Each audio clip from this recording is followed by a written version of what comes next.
درې سزاګانې داسې دي چې هغه به الله رب العزت د زنکدن په وخت کې هغې خلکو ته ورکوي کم چې مونځ نه کوي او په مونځ کې سستی کوي.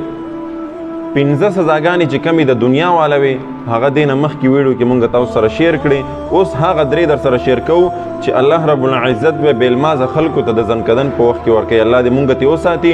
هغه 3 سزاګانو کې اولنۍ سزا چې دی دغه ښځه یا دغه سړی چې بېلمازه دی مونځ نه کوي په مونځ کې سستی کوي د ده مرګ به په ذلت سره کیږي. د ده مرګ به په عزت سره نه وي. ده ته به الله رب العزت مرګ ډېر د بېعزتۍ په وخت کې او د ذلت په وخت کې ده ته مرګ راولي. دویمه به ده ته داسې سزا ورکوي د زنکدن په وخت کې دغه بېلمازه ته چې د منځونو پروا نه کوي، منځونه قضا کوي، منځ په خپل وخت باندې نه کوي. دویمه سزا به دا ورکوي چې دی به انتهایي د لوږې په حالت کې مري. ده ته به الله رب العزت مرګ په داسې حالت کې راولي چې دی به انتهایي وږی وي، نهر به وي. او دریمه سزا هغه دا ده چې ډېره سخته ده.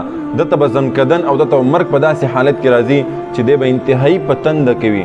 علما لیکي وایي که چېرته سمندر هم راوړي او د ده په دې خوله کې ورتش کې د ده تنده به ماته نه شي. نو مسلمانانو ورونو مونږ او تاسو سره نن په دنیا کې موقع ده. مونږ او تاسو ته پکار دي چې مونږ د دنیا ټول کارونه پرېږدو چې د مونځ ټایم شو مونږ فوراً مونځ ته ودرېږو. ځکه ما تاسو سره مخکې ویډیو کې دا خبره شیر کړې وه چې 15 سزاګانې به الله رب العزت ورکوي په مختلفو موقعو کې. 15 په دنیا کې، 3 د قبر د زنکدن په حالت کې، 3 په قبر کې، 4 بیا د قیامت په ورځ. نو ډېرې سختې سزاګانې دي. کوشش کوئ چې د مونځ په خپل وخت کې پابندي کوئ. ډېر خلک دي چې هغې مونځ کوي خو مونځ په خپل وخت باندې نه کوي. ګوره مونږ او تاسو باندې چې دا مونځ فرض شوی دی دا په خپل وخت کې د کولو فرض شوی دی. دې دپاره مقرره وختونه دي. ډېر خلک یي هغې به ښه اوزګار ناست سي، ګپې شپې به لګوي، خو چې د مونځ قضا کېدو ته 15 منټه پاتې شي بیا به پاسې مونځ به کوي.